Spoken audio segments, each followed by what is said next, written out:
하나님 말씀은 신약성경 로마서 14장 10절에서 12절까지입니다.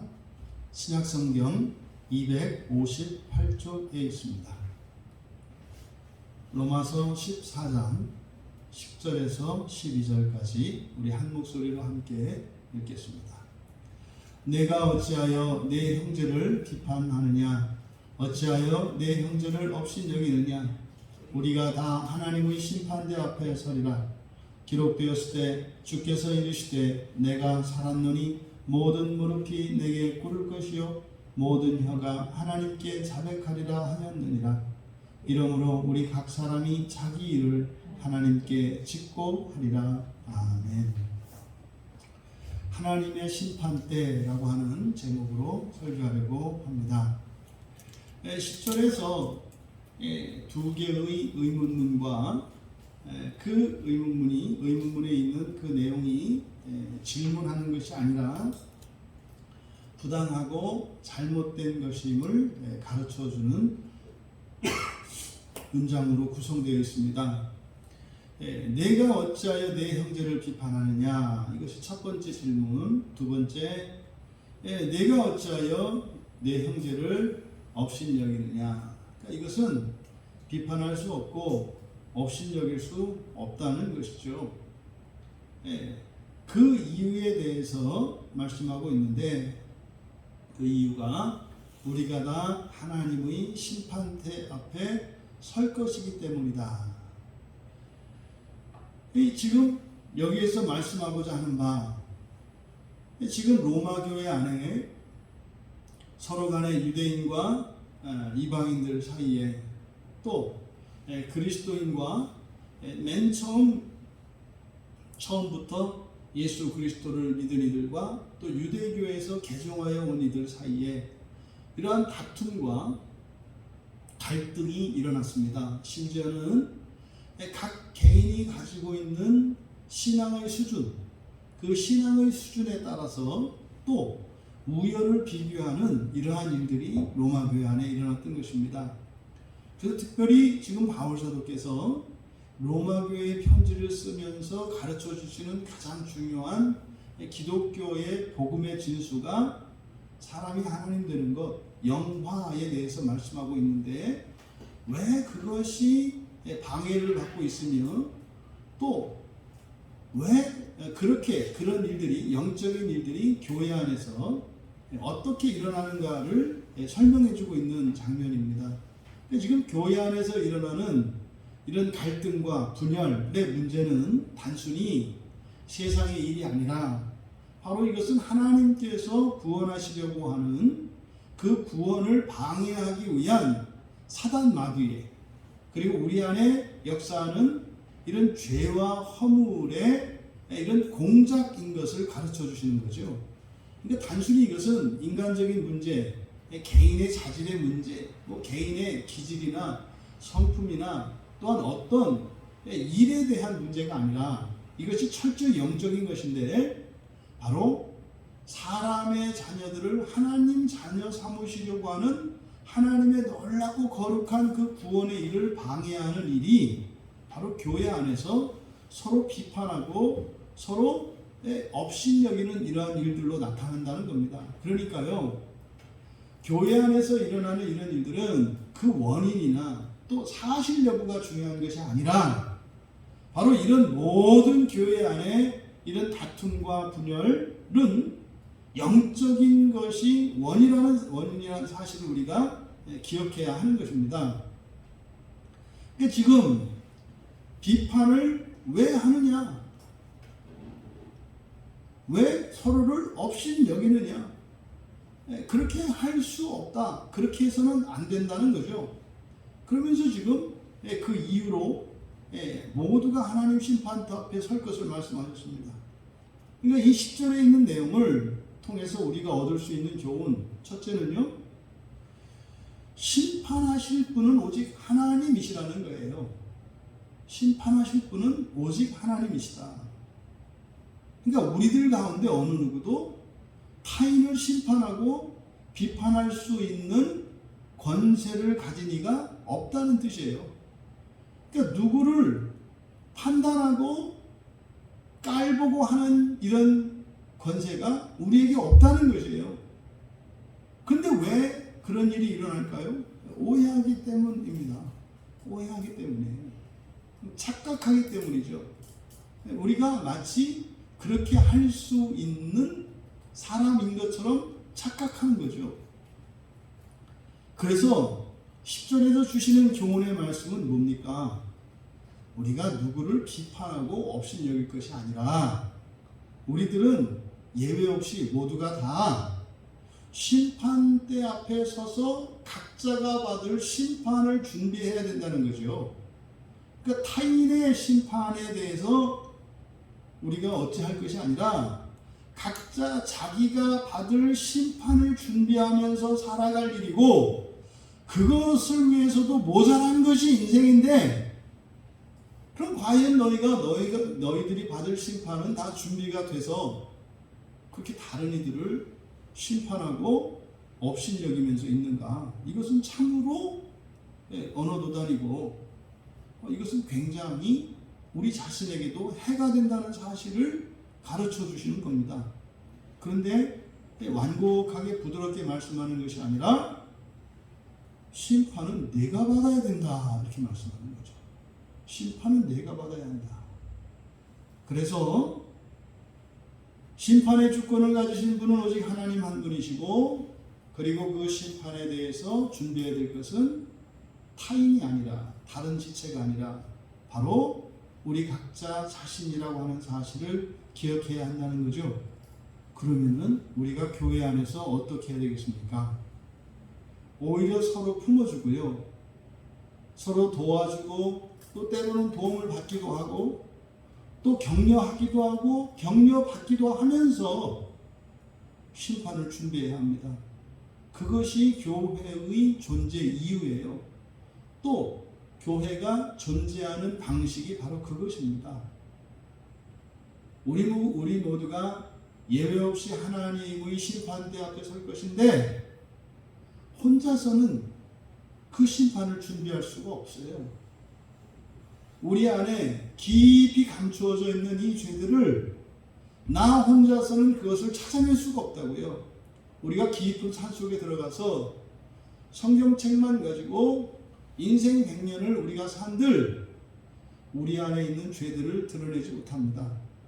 우리는요, 서로 관계를 맺으며 공동체를 이루어 살아갈 때 우리 사이를 불편하게 만들고 서로를 미워하게 만드는 우리 안에서 역사하는 이 죄가 공동체를 이루어 살아갈 때 나오게 되어 있어요. 그랬을 때 서로의 죄를 지적하고 비난할 것이 아니라 각자가 자기의 죄를 발견하고 자기의 죄를 회개하기 위해서 살아야 하는데, 그것이 혼자서는 불가능하다 이 말이에요.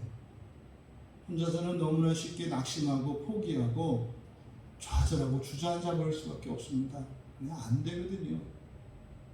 그럴 때 우리는요, 서로의 경험을 기초로 해서 또 서로의 믿음으로 견딜 수 있도록 격려해주고, 또 자신의 이런 죄와의 싸움에서 어떻게 극복했던가 하는 이런 은혜의 경험들을 나누어 줌으로써 포기하지 않고 또 벗어나거나 뒤로 물러서지 않으며 끊임없이 우리 안에 있는 죄를 발견하며 회개하여 하나님의 심판을 준비할 수 있도록 함께 돕고 도움을 받아야 한다는 사실이죠. 이것을 잊으면 안 됩니다. 우리가 교회를 이루어 살아가는 것은 이 세상에 어떤 위대한 업적을 남기기 위한 것도 아니고, 또 이 세상에 가난한 사람들을 도와주기 위한 것도 아니고, 또 이 세상에 우리를 필요하는 이들에게 도움이 되어주기 위한 그런 것이 아닙니다. 그런 일들은 부수적인 일들이죠. 교회의 가장 중요한 일은 그 교회에 속한 모든 성도들이 하나님의 심판대 앞에 섰을 때 하나님으로부터 옳다 인정함을 받을 수 있도록 준비시키는 기관이 교회인 거죠. 그럼 교회 모인 모든 성도들은 그 하나의 동일한 목적을 위해서 살아간다는 사실을 잊어서는 안 됩니다. 그러니요, 뭐 교회에서 어떤 일이 좀 이러면 어떻고 저러면 어떻습니까? 또 누가 더 좀 앞에 나서면 어떻고 누가 좀 게으름을 피고 뒤로 좀 물러서면 어떻습니까? 중요한 것은 그게 아니죠. 중요한 것은 우리가 함께 하나님의 심판을 준비해 가는 것입니다. 이것을 10절에서 우리에게 말씀하고 있어요. 그런데 로마교회는 어떻다? 그렇지 않다는 거예요. 이미 자기들이 하나님이 되어서 서로를 심판하고 있다 이 말이죠. 심판하실 주권자는 하나님이신데 심판받아야 될 자들이 심판하시는 하나님 노릇을 하고 있으며 서로 도움을 받고 도와주어야 될 사람들이 서로 방해하고 서로 죽이고 있다는 사실이죠. 이것은 비단 로마 교회에서만 일어나는 일이 아니라 지상에 있는 모든 교회에 일어나는 일입니다. 왜요? 사단 마귀의 목적은 우리가 하나님의 심판을 준비하지 못하게 하는 것이기 때문입니다. 그래서 교회에서 죄를 들춰내고 그 죄로부터 벗어나 회개하며 하는 이러한 일들이 일어나지 않았다면 생명이 없는 교회라 할 것입니다. 또 자신의 죄뿐만 아니라 다른 지체들의 그 죄에 대해서 기꺼이 받아주고 비난할 것이 아니라 비판할 것이 아니라 또 그것을 가지고 업신여길 것이 아니라 오히려 그것을 통하여 내 안에 있는 죄를 발견함으로 피해자인 것 같은 자신의 자리에서 가해자인 것 같은 다른 지체들에게 감사할 수 있는 이것이 교회의 바른 모습인 거죠. 이어서 바울 사도께서는 이러한 일이 구약 성경에 근거하는 것임을 다시 말해 구약의 성도들도 이 사실을 알고 있었다는 것을 이제 구약의 본문을 인용함으로써 말씀하고 있습니다. 기록되었으되라고 하는 것은 이것은 하나님 말씀을 인용할 때 쓰는 전형 표현입니다. 주께서 이르시되 내가 살았노니 모든 무릎이 내게 꿇을 것이요 모든 혀가 하나님께 자백하리라 하였느니라. 이것은 하나님의 심판에 대한 구약적 근거를 말씀하시고 이미 구약의 성도들에게도 동일한 계시가 있었음을 밝히는 것인데 이 말씀은 구약 성경의 이사야서 45장 23절 말씀의 인용입니다.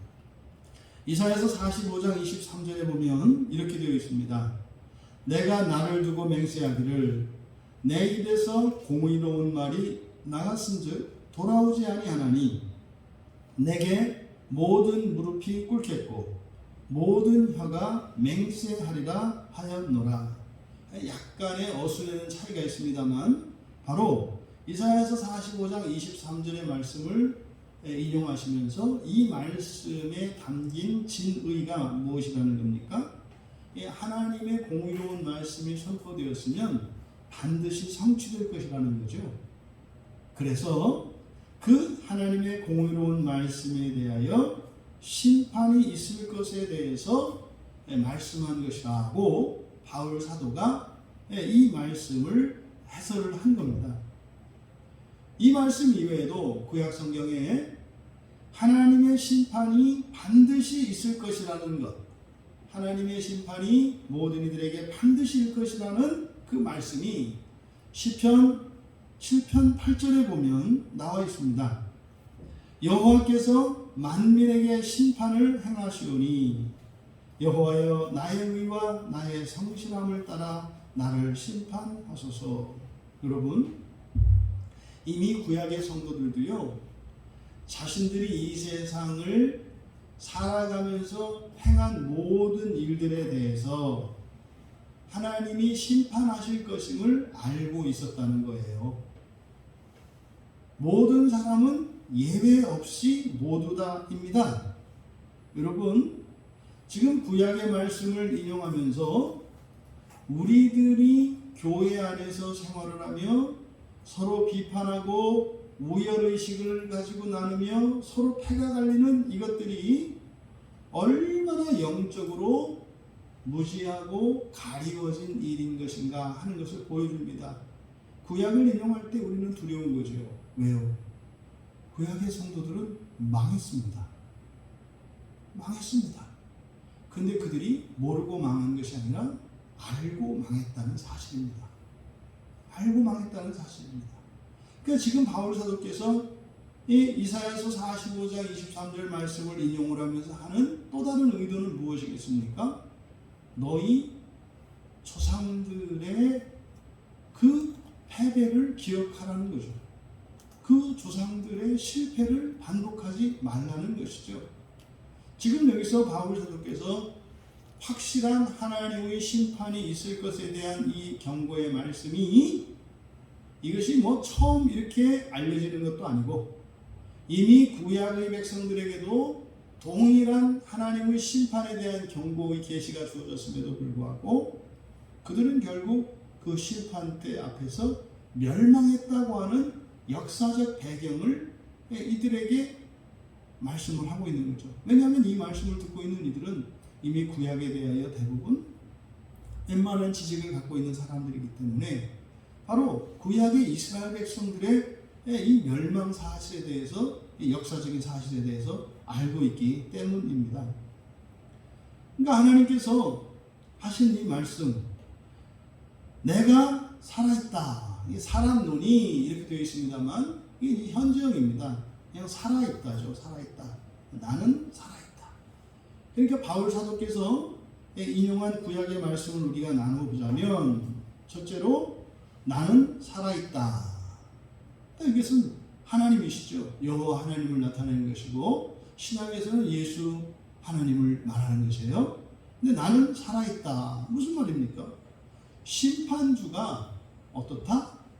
영원히 살아계시다는 뜻이에요. 그러면은요, 그 심판은요, 반드시 있을 거라는 거예요. 심판주이신 하나님은 영원히 사시는 분이시기 때문에 하나님께서 어떻게 하신다? 반드시 심판하실 것이다. 그러니까 엊그저께 우리나라 코로나 그 백신 백신 그 예약을 하는데 월요일 날 오후에 그냥 다 중단이 됐다는 거 아닙니까? 왜요? 백신이 바닥에 나서 그랬다 그래요? 근데 그런 일이 없다는 거예요. 하나님께서 심판을 하시는데 영원히 계신 하나님이시기 때문에, 영원히 살아계신 하나님이시기 때문에 반드시 심판이 있다라는 것이에요. 예외가 없다는 거예요. 유행이 없다는 거예요. 반드시 이루어진다는 거죠. 두 번째로 모든 무릎이 내게 꿇을 것이다. 그러니까 모든 무릎이 내게 꿇는다. 이것은요, 여기서 이제 심판과 관련하여 무릎을 꿇는 것은 심판받는 것을 말하는 거죠. 그러니까요, 여기서는 모든 사람이 예외 없이에요. 첫 번째, 하나님이 살아계신다라고 하는 것은 심판이 반드시 있을 것이라는 것. 그리고 두 번째로 모든 무릎이 꿇을 것이라는 것은 모든 사람이 예외 없이 하나님께 심판을 받을 것이라는 것을 나타냅니다. 그리고 세 번째로 모든 혀가 맹세하리라. 모든 혀가 자백하리라.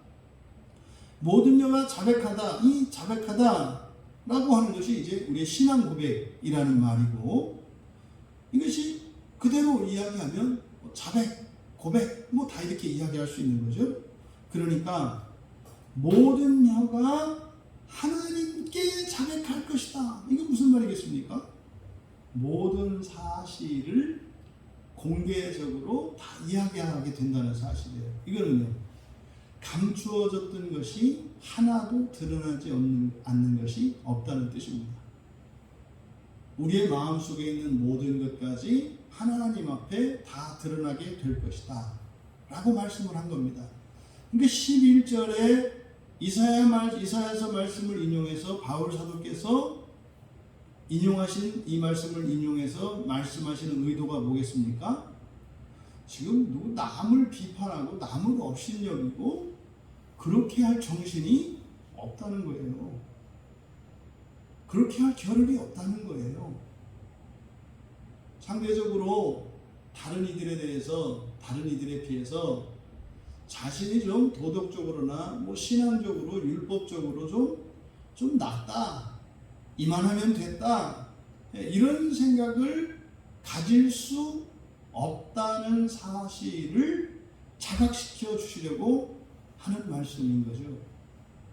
어느 누구도요, 이 세상에 태어나서 하나님의 모든 말씀을 따라 자신 있게 다 지키고 살았다 할지라도 본문의 말씀과 같이 우리의 안에 있던 모든 것이 다 드러날 것이기 때문에 어느 누구도 이 세상을 살아가는 동안 이만하면 됐다 라는 생각을 가질 수 없다는 거죠. 그럼 여러분, 이만하면 됐다보다 더한 게 뭡니까? 남을 비판하는 거예요. 남을 비판하려면 최소한 자기 자신에 대해서 이만하면 됐다라고 하는 이런 안도감이 있어야 하지 않겠습니까? 그런데 실상을 들여다보면요, 자기에게 죄가 있는 것을 알고 여전히 죄에서 넘어지고 자신조차도 극복하지 못한 죄 가운데 있다는 것을 알면서 타인을 비판한단 말이죠.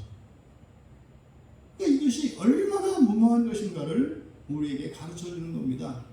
어리석은 것이에요. 무모한 것이에요. 이어서 12절에 이러므로 우리 각 사람이 자기 일을 하나님께 짓고 하리라. 이것은 이제 하나님의 심판의 방법이 어떠한 것인지를 가르쳐 주세요. 그러니까 우리가 하나님께 심판을 받을 때요, 우리 스스로 자기 입으로 하나님께 토설하게 될 것이라는 거예요. 하나님, 제가 태어나서요, 어머니 뱃속에 있을 때는 이런저런 생각을 했고요, 제가 태어나서 어릴 적에는 이랬고요, 이러이러했을 것입니다. 근데 지금 이것을 직역하면 그렇게 되는 거죠. 이러므로 우리들 각자가 자신에 대하여 하나님께 말씀을 드릴 것이다. 왜요? 하나님 앞에서 자백할 거기 때문에 우리가 우리의 입을 열어서 우리의 모든 죄악들을 하나님 앞에 고하게 될 것이라는 거예요. 그러면 여러분, 여기서 우리 각 사람, 모든 사람이 아니라 이제 여기서는 우리 각 사람이에요. 우리 각 사람. 그럼 여기서 말하는 우리 각 사람이 누구겠습니까? 10절에서 얘기하는 너와 네 형제를 포함하는 거죠. 너와 네 형제. 그러면 이 우리는 신약의 모든 그리스도인들은 물론이고 더 나아가 구약의 말씀을 인용을 했기 때문에 구약의 모든 성도들을 포함하는 것이 우리들이겠죠. 그러니까 우리들 모두가 자기의 입으로 하나님 앞에 가서 자기의 일에 대해서 직접 말씀드릴 것이라는 거죠. 그럼 여러분, 여기서 심판을 받는 게 뭐겠습니까? 바로 바울 사도께서 바로 위에서 우리에게 주신 교훈이 있잖아요. 어떻게 해라? 자기로 살지 말고 주로 살아라. 자기로 살지 말고 주로 살아라. 그러니까 우리가 하나님 앞에서 심판을 받을 때 우리가 심판을 받는 내용, 그것은 무엇입니까? 자기로 산 것과 주로 산 것이에요. 그러니까 자기로 살기도 하고 주로 살기도 하잖아요, 우리들이. 그러니까 인생을 살면서 사람으로 살았던 것과 하나님으로 살았던 것을 누구를 통하지 않고 직접 자기 입으로 말씀드릴 것이라는 거예요. 그래서 그것을 가지고, 그 말을 가지고 하나님께서 심판하실 것이다. 그때는요, 거짓이 없죠. 하나님 앞에서는 하나도 감추어지는 게 없어요. 그때는 무섭고 떨려도 뭐 이렇게 말을 못하고 그럴 게 없어요. 무섭고 떨리는 것과 상관없이 우리 안에 있는 것이 막힘없이 그대로 사실대로 하나님 앞에 고백하게 될 것입니다. 여러분, 이렇게 바울 사도께서 로마 교회에게 주신 이 교훈, 비판하지 말라는 거예요. 서로 업신여기지 말라는 거예요.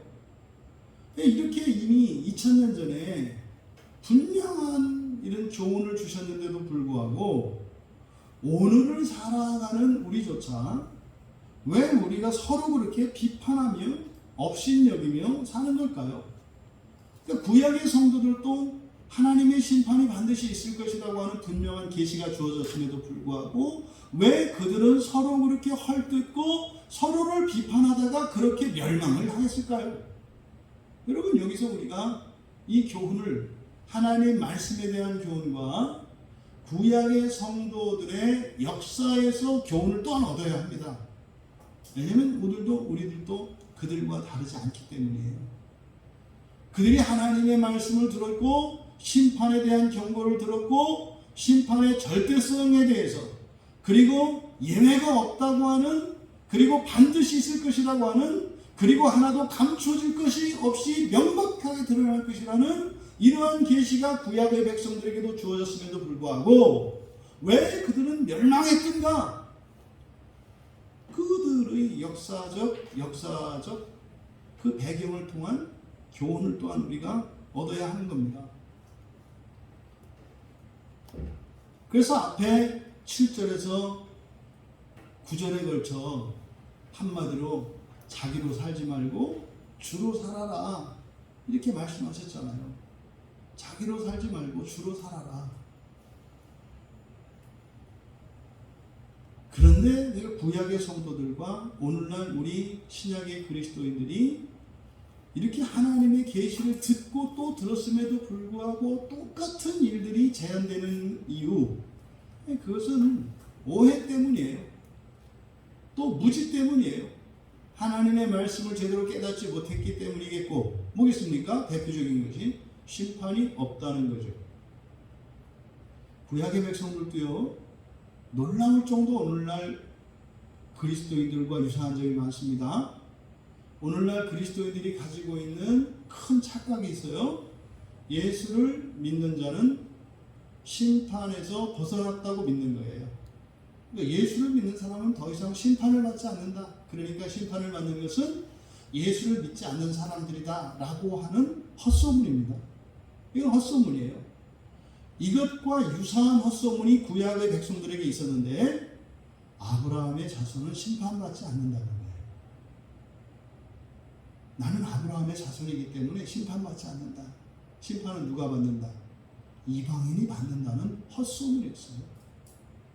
그러면 구약의 백성들은 혈통 안에 있으면 심판을 받지 않고 이방인이 심판을 받는다고 하는 이런 헛소문을 믿고 살아왔다면, 오늘날을 사는 2000년의 교회 역사 속에서 교회 안에 끊임없는 헛소문들이 들어왔는데 그 가운데 가장 강력한 헛소문이 무엇이냐면 예수를 믿는 사람은 심판을 받지 않는다는 헛소문이에요. 우리들의 마음이 찢기우고 참담한 것은 우리 한국교회 안에서조차 거의 대다수가 그리스도인들이 하나님의 심판을 받지 않는다고 믿고 있는 이 비참한 현실 때문입니다. 너무나 많은 사람들이 하나님의 심판을 두려워하지 않아요. 그러니 다른 지체를 비판하고 다른 지체들을 업신여기는 거죠. 각자는 작은 경건의 실천이나 헌신이나 인격적인 이런 장점들을 통해서 우쭐한 자만심을 갖고 또 자신보다 못한 이들에게서 발견되어지는 약점을 볼 때 오히려 그들을 깔보고 업신여기는 일들이 왜 일어나요? 자신은 심판에서 확실히 벗어나 있다고 착각하기 때문인 거죠. 또 하나는요. 또 하나는 바로 우리들이 앞에서 바울 사도께서 말씀하신 주로 산다, 자기로 살지 않고 주로 산다 라고 하는 이 말씀에 대한 오해예요. 여러분, 주로 산다는 게 뭡니까? 우리가 주님의 말씀과 주님의 삶의 모본을 따라서 사는 거잖아요. 그러니까 곧 성경 말씀대로 사는 거예요. 그런데 주로 산다고 하는 이 말을 마치 주권을 가진 자인 것처럼 또 자격이 있는 자인 것처럼 오해하는 거죠. 여러분들이 하나님의 자녀가 되었어요. 이 하나님의 자녀가 되었다라고 하는 이 선언은요, 종말론적인 선언입니다. 현재적으로는 여러분들이 하나님 자녀가 되는 권세를 얻은 상태예요. 그러면 우리 인생은요, 그 권세를 가지고 하나님 자녀가 되기 위해 분투하며 살아가는 것이 우리 인생이에요.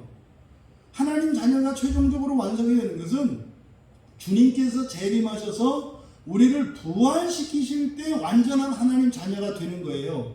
그럼 우리가 사는 동안은요, 하나님 자녀가 되기 위해서 살아가는 거예요. 그것을 주로 산다 라고 말하는 겁니다. 그런데 우리가 착각해요. 아직 우리는 완전한 하나님 자녀가 아닙니다.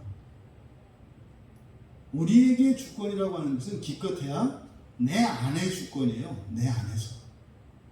내 안에서 성령의 음성과 더러운 영의 음성이 들렸을 때 선택할 수 있는 주권만 가지고 있어요. 나는 죄의 길을 따라갈 것인가? 그래서 사망길, 죄를 따라 사망길로 갈 것인가? 하나님의 은혜를 따라 생명길로 갈 것인가를 선택할 수 있는 주권만 우리에게 있어요. 우리 가운데 어느 누구도 타인의 구원에 대해서 주권을 가지고 있는 사람이 없습니다. 타인에 대해서 우리가 하나님의 심판과 저주를 명할 자도 없고, 타인의 구원에 대해서 우리가 확정을 짓거나 그에 대한 확실한 구원에 대한 약속을 할 수 있는 주권이 우리에게 없어요. 우리는 우리 자신의 구원의 여정에 대한 선택 주권만 있다고 하는 사실을 우리가 잊으면 안 됩니다. 그런데요, 자꾸 주권자로 살려고 해요. 타인에 대해서 주권자로 살려고 해요. 이 일이요, 가족 관계 안에서 보십시오. 부모가 자녀의 주권자 노릇을 하려고 하죠. 있습니다. 분명히 공동체를 하나로 보았을 때, 가정을 한 몸으로 보았을 때 거기에는 주권이 있어요. 근데 그 주권은 절대적인 주권이 아닙니다. 각자 맡겨진 그 직분 안에서의 주권이에요. 전체에 대한 주권은 없어요. 결단코 어느 누구의 구원에 대한 주권은 없다. 주권뿐입니까? 자격도 없어요. 자격도 없어요. 우리가 왜 자꾸 선생이 되려고 하고 다른 사람들의 행동이나 다른 사람들의 삶을 보고 이리저리 훈수하고 그걸 재단하고 옳다 그르다 이야기합니까? 알량한 모든 직분이나 신분이나 또 그 사람의 지식이나 이런 것들이 마치 무슨 자격이라도 되는 양 착각하기 때문이죠. 우리 가운데에서 누가 누구에게 절대적으로 가르칠 수 있는 자가 어디 있습니까? 없어요. 절대적으로 가르칠 수 있는 자는 서로 배우고 배울 뿐이에요. 목사된 자도요, 모든 면에서 여러분들에게 절대적으로 우위에 있지 않아요. 언제예요? 이 설교 시간입니다. 설교 시간과 성경 공부 시간과 또 여러분을 신방하고 상담할 때 이외에는 제가 여러분들을 판단할 수 있는 그런 주권이나 그런 자격이 저에게 없어요. 하지만 하나님께서 목사에게 주신 이 강단에서 선포되어지는 설교와 하나님의 말씀을 가르칠 때와 목자 되신 예수 그리스도를 대신하여 교인들을 목양하기 위해 신방할 때의 외에는 여전히 저도 교회의 한 성도로서 여전히 주님의 목양을 받아야 되는 그런 이중적인 위치에 있다 이 말이죠. 그럼 여러분, 유일하게 교회 안에서 누군가에 대해서 신앙적으로 영적으로 가르치고 인도할 수 있는 이는 목회자밖에 없어요. 여러분, 목회자도 제한적으로 있다고요. 영적인 문제에 있어서만 그런 거예요. 일상생활의 모든 것을 직접 관여하는 것이 아니라 그것의 영적인 의미로 개입을 하는 거죠. 이것을 잊지 말아야 합니다, 여러분. 이것이 구약의 성도들뿐만 아니라 신약의 성도들이 끊임없이 서로를 비판하고 업신여기며 교회 안에 이렇게 분열이 일어났던 이유인 것입니다. 이것을 여러분 기억하셔야 돼요. 그러면 이 말씀을 통해서 우리들 각자에게 실질적으로 주시려고 하는 교훈이 무엇입니까, 여러분? 우리가요, 자기로 살지 않고 주로 살아야 하는 분명한 이유가 하나님의 심판이라는 것이에요. 마치 자기로 살지 않고 주로 사는 것이 우리에게 이렇게 아무렇게나 선택할 수 있는 그런 것으로 생각해서는 안 된다. 주로 사는 것은 어떤 것인가? 절대적이다라는 것을 말씀하고자 하는 거예요. 나는 그냥 첫째 부활에 참여하지 않고 하나님 나라에 좀 늦게 들어가도 됩니다. 이런 생각은 절대로 할 수 없다는 것을 지금 강조하고 있는 겁니다. 여러분, 심판의 대상은 뭐라고요? 우리가 주로 산 것과 자기로 산 것이라고요. 결단코 겉으로 드러나는 이런 행실과 행위들이 아니라 우리가 무엇으로 살았는가가 중요하다 이 말이에요. 무엇으로 살았는가. 그런데 왜 주로 살아야 해요? 하나님은 살아계시고요. 그래서 모든 무릎이 하나님 앞에 가서 꿇고 심판을 받을 것이고요. 모든 사람이 자백할 것이기 때문이에요. 이건 예외가 없어요. 그러니 우리들은 자기로 살 것이 아니요 주로 살아야 합니다. 그것은 단순히 지옥에 가지 않고 천국에 가는 것이다 라고 해서 우리에게 있는 주권이 마치 천국과 지옥을 선택할 수 있는 것처럼 주어졌죠. 하지만 절대로 우리는 지옥을 선택해서는 안 된다는 사실이에요. 사실은 선택할 수 있도록 주어졌지만 절대로 선택해서는 안 된다는 거죠. 우리에게요, 항상 죄를 지을 수 있는 선택권이 있어요. 항상 죄를 지을 수 있는 선택권이 있어요. 죄를 지을 수 있는 선택권이 있다고 해서 죄를 지을 수 있다고 생각하지 말라는 거예요. 선택이 아니에요. 선택하는 것 같지만 선택이 아니라. 그것은 노예 의지에 잡혀서 그렇게 따라가는 것이지요. 여러분, 오늘 말씀을 정리합니다. 우리 인생의 목적과 목표가 첫째 부활인 것을 명심하시기 바랍니다.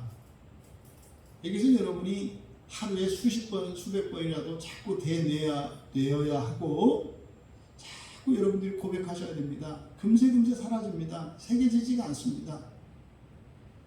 만약에 우리가 잘못된 목적과 잘못된 목표를 세우고 인생을 살아간다면 표류하는 인생을 살게 될 것입니다.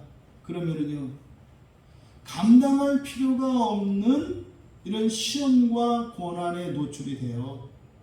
그러면요, 감당할 수 없는 고통과 고난을 겪게 됩니다. 여러분, 우리가 바로 첫째 부활의 목표를 잃어버린 증거가 뭐냐?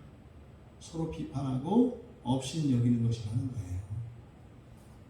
우리가 누군가를 비판하고 비난하며 다른 사람들을 업신여기고 이런 우쭐한 우월감을 가지고 살고 있다면 당신은 첫째 부활의 목표에서 비껴나가 있다는 사실을 깨달아야 한다는 겁니다. 즉시 돌아와야 합니다. 사실이냐 아니냐, 그럴만하냐 안 그러냐가 아니라 즉시 돌아와야 합니다. 고개를 들어 오시는 그리스도를 바라보며 첫째 부활의 소망을 여러분의 인생의 목표인 것을 깨닫고 다시 회복해야 합니다. 두 번째로 인생의 끝에는, 모든 인생의 끝에는 예외 없이 반드시 모든 신자들에게 심판이 있다는 사실과 심판의 대상은 우리가 주로 산 것과 자기로 산 것이라는 사실을 명심하기 바랍니다. 여러분, 우리들 가운데 원하기만 한다면 누구든지 다 주로 살 수 있습니다. 누구든지 다 주로 살 수 있습니다. 겉으로 드러나는 모습은 다를 수 있습니다. 사람들보다 훨씬 못 미치는 보통 이하의 삶인 것처럼 보일 수도 있지만 그 사람이 주로 살았다면 된 겁니다. 그런데 사람들이 보기에 다른 이보다 더 훌륭한 인격을 가지고 바른 신앙을 가지고 산 것처럼 그런 좋은 평판을 얻었다 할지라도 그가 만일 자기로 살았다면 하나님의 심판 앞에서 벗어날 길이 없다는 사실을 기억해야 합니다. 여러분 기억하십시오. 우리가 심판받는 것은 자기로 산 것과 주로 사는 것이다. 주로 사는 것과 자기로 사는 것의 다른 점이 무엇입니까? 목표예요. 하나님 되기 위하여 살아가는 것과 사람 되기 위해서 살아가는 것이지요. 그러면요, 여러분, 누구 앞에서 살아가는 것인가요? 주로 살아간다는 것은 주님 앞에서 주님을 의지하고 주님 닮기 위해 살아가는 것이고, 자기로 살아간다는 것은 사람 앞에서 사람들로부터 판단을 받고 인정을 받기 위해서 사람으로 살아가는 것이에요. 여러분, 주로 산다는 일이 자기로 사는 것보다 이 세상에서 우월한 삶을 말하지 않아요. 이 세상에서 주로 산다 할지라도 오히려 자기로 살아가는 사람보다 훨씬 못한 것처럼 보일 수도 있어요.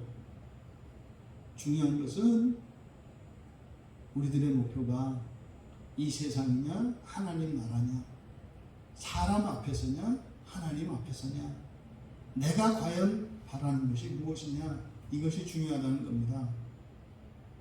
끝으로 이 세상을 살아가는 신자들의 인생의 성공과 실패, 심지어 행복과 불행도 주님의 심판대 앞에서 결산이 된다는 사실을 잊으시면 안 됩니다. 그리스도인의 인생의 성패는요, 이 세상을 사는 동안 이룬 어느 업적이나 사람의 평가가 아닙니다. 주님의 심판대 앞에서 결정된다는 사실을 여러분들이 기억하셔야 합니다. 누군가를 비판하거나 누군가와 비교하면서 이게 우월감을 느끼거나 반대로 열등감을 느끼거나 똑같은 겁니다. 다른 사람들과의 비교 의식 속에서 살아간다면, 여러분, 만약에 그러한 상황이 여러분에 온다면 그때 사람을 바라볼 것이 아니라 주님의 심판을 떠올려야 한다. 주님의 심판을 떠올려야 한다. 때로는 사람들로부터 모욕당하고 무시당한다 할지라도 어떻게 반응해야 할까? 사람 앞에서 반응할 것이 아니라 하나님 앞에서 반응하라는 것이에요. 하나님 앞에서. 기꺼이 하나님이시면서도 죄인 취급받기를 꺼려하지 않으시고 그 자리를 피하지 않으셨던 주님을 기억하십시오. 주님은요, 바로 사람 예수가 아니라 사람이시면서도 주로 사시는 인생을 택했던 것을 기억하십시오. 왜요? 그것이 성공적인 그리스도인의 삶이기 때문입니다. 여러분, 설교의 제목은 하나님의 심판대였습니다. 근데 우리에게는 두 개의 심판대가 있습니다. 하나님의 심판대가 있고 사람의 심판대가 있습니다. 우리가 살아가는 인생은 어느 심판대 앞에 서느냐에 따라서 영원한 성공과 실패가 결정된다는 사실을 기억하시고 어느 누구도 예외 없이 반드시 모든 것이 만천하에 드러날 것이라는 이 진리의 말씀을 명심하시고 주님의 심판대 앞에서 주님의 심판을 위하여 준비하며 살아가시는, 그래서 하나님께서 그토록 원하시는 하나님 자녀되는 영광이 주님 오시는 그날에 그 첫째 부활로 참여할 수 있기를 주님의 이름으로 축원합니다. 우리 잠깐 말씀을 생각하며 기도합니다.